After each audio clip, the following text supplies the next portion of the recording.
قل يا أهل الكتاب تعالوا إلى كلمة سواء بيننا وبينكم ألا نعبد إلا الله ولا نشرك به شيئا ولا يتخذ بعضنا بعضا أربابا من دون الله فإن تولوا فقولوا اشهدوا بأننا مسلمون يا أهل الكتاب لم تحاجون في إبراهيم وما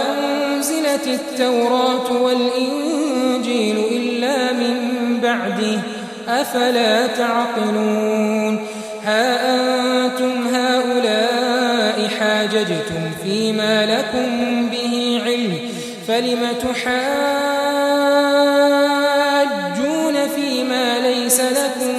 به علم والله يعلم وأنتم لا تعلمون ما كان إبراهيم يهوديا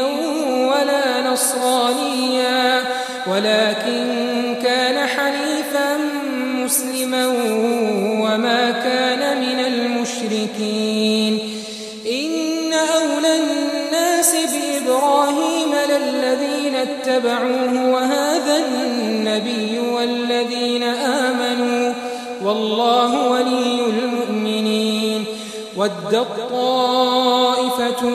من أهل الكتاب لو يضلونكم وما يضلون إلا أنفسهم وما يشعرون يا أهل الكتاب لم تكفرون بآيات الله وأنتم تشهدون يا أهل الكتاب لم تلبسون الحق بالباطل وتكتمون الحق وأنتم تعلمون